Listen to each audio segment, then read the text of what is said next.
संजय उवाच दृष्ट्वा तु पाण्डवानीकं व्यूढं दुर्योधनस्तदा आचार्यमुपसंगम्य राजा वचनमब्रवीत्। श्रीमद् भगवत गीतार प्रथम अध्यायेर अर्थात अर्जुन ও বিষাদ যোগ নামক প্রথম অধ্যায়ে প্রথম শ্লোকেই আমরা দেখেছি এর পূর্বের পর্বে সেখানে ধৃতরাষ্ট্র জিজ্ঞাসা করছেন সঞ্জয়কে, তার অমাত্য সঞ্জয়কে জিজ্ঞাসা করছেন যে সঞ্জয়, আমার পুত্রগণ এবং পাণ্ডু পুত্রগণ যুদ্ধক্ষেত্রে উপনীত হয়ে কি করলো? তার প্রত্যুত্তরেই সঞ্জয় বললেন, কি বললেন না, দৃष्ट्वा तु পাণ্ডবানীকম ব্যূঢ়ম দুর্যোধনাস্তদা। তদা অর্থাৎ তখন রাজা দুর্যোধন, দুর্যোধনের বিশেষণ হচ্ছে রাজা, দৃष्ट्वा तु পাণ্ডবানীকম ব্যূঢ়ম, দেখে, দৃষ্ট্বা মানে দেখে, কি দেখলেন? পাণ্ডবানীকম ব্যূঢ়ম, পাণ্ডবযুক্ত অনিকম পাণ্ডবানীকম, অকস্মাবর্ণে দীর্ঘ সন্ধি হয়েছে। সেখানে পাণ্ডবদের, অনেক বলতে সৈন্যের সংখ্যা একটা, বিভিন্ন সৈন্য সজ্জিত হয়, তো কিছু কিছু সংখ্যা রয়েছে না, বিভিন্ন সংখ্যাকে এক একটা নামে ভূষিত করা হয়, আমরা পরে সেটা আসবো। তো পাণ্ডবদের অনেক অর্থাৎ পাণ্ডবদের সেই সৈন্য সংখ্যাকে ব্যূঢ়ম, ব্যূহ আকারে রচিত বা সজ্জিত দেখে আচার্যম উপসংগম্য, দ্রোণাচার্যের নিকটে গিয়ে, উপসংগম্য, উপশব্দের অর্থ সমীপ, কাছে, তো দ্রোণাচার্যের সমীপে গিয়ে বচনম অব্রবীত, বাক্য বললেন। কি বললেন? রাজা দুর্যোধন। মানে পুরো শ্লোকটা কি দাঁড়াচ্ছে?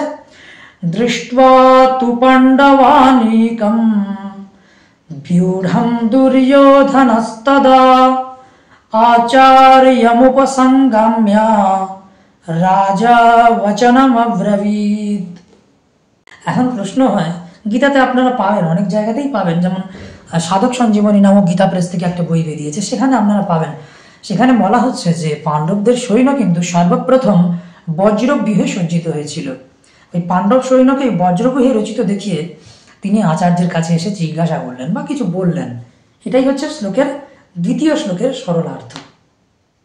এখন দুর্যোধন তো রাজা ছিলেন না, রাজা ছিলেন তো ধৃতরাষ্ট্র।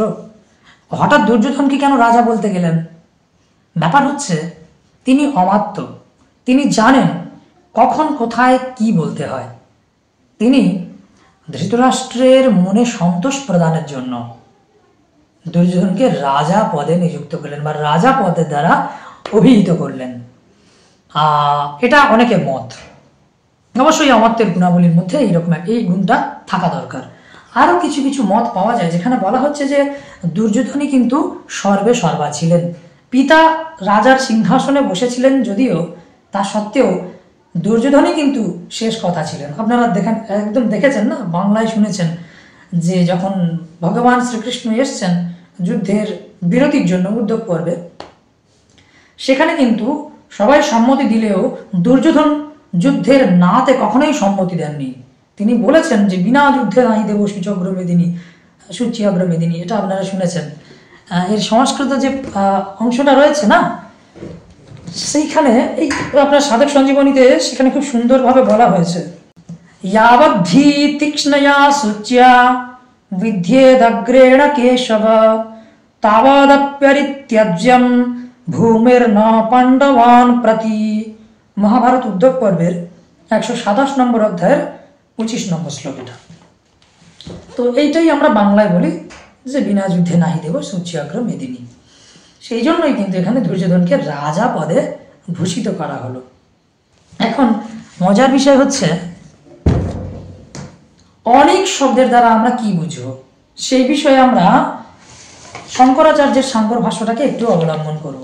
সেখানে তিনি সৈন্য সমূহের যে রচনা পদ্ধতি বা সৈন্যর যে সংখ্যা, বিভিন্ন সংখ্যাকে বিভিন্ন নামে ভূষিত করা হতো। যেমন পত্তি, পত্তি যে সংখ্যা, সেখানে একটি রথ, একটি হস্তি, 3টি অশ্ব এবং 5টি পদাতি, এই যে সৈন্য সংখ্যা তাকে পত্তি বলা হতো। সেনামুখ, সেনামুখ যে সংখ্যা, সৈন্য সংখ্যা, সেখানে 30টি রথ, 30টি হাতি 300টি অশ্ব অর্থাৎ ঘোড়া এবং 3000 জন পদাতিক থাকবে। গুল্ম, এখানে 90টা রথ, 90টা হাতি, 900 খানা অশ্ব বা ঘোড়া এবং 9000 জন পদাতিক থাকবে। গণ, এখানে কিন্তু 270টি রথ, 270টি হাতি, 2700টি ঘোড়া এবং 27000 পদাতিক থাকবে। বাহিনী, বাহিনী কাকে বলে? সৈন্য সংখ্যাকে। কোন সৈন্য সংখ্যাকে বাহিনী বলে? যেখানে 810টি রথ থাকবে, 810টি হাতি থাকবে, আর ঘোড়ার সংখ্যা হবে 8100টি এবং পদাতিক সৈন্যের সংখ্যা হবে 81000। এরপরে আসছে প্রীতনা। প্রীতনা যেখানে 2430 খানা রথ থাকবে, 2430টি হাতি থাকবে, 24300টি ঘোড়া থাকবে এবং 2,43,000 জন পদাতিক থাকবে। তাকে প্রীতনা বলা হয়, মানে সেই সৈন্যের সংখ্যাকে। চমু, আমরা পরের সূত্রেই চমুং পত্রা পাবো, আগে ভাগেই এখানে বলা হচ্ছে চমু। এই যে সৈন্য সংখ্যা, এখানে 7290টি রথ থাকবে, 7290টি হস্তি থাকবে, 72,900টি ঘোড়া থাকবে এবং 7,29,000 পদাতিক সৈন্য থাকবে। এই সৈন্য সমূহকে বলা হবে চমু। এরপরে আসছে অনিকন, যাকে আমরা অনিকিনী বলি। এখানে অনিক শব্দের দ্বারা ভূষিত করেছে।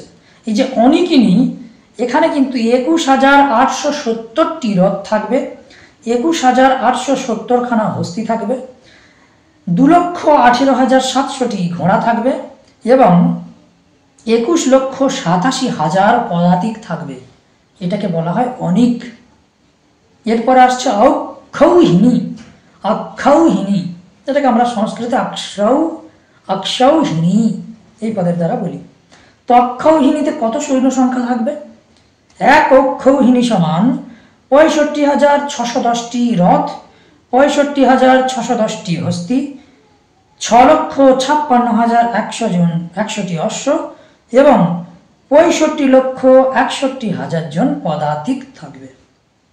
এই যে সৈন্য সংখ্যাটি বলা হলো, এটি কিন্তু বৃদ্ধ সারঙ্গধরকৃত সৈন্য বিভাগ। এই ভিডিওগুলো কেমন লাগছে কমেন্ট করে অবশ্যই জানাতে ভুলবেন না। জয়তু ভারতম, জয়তু সংস্কৃতম।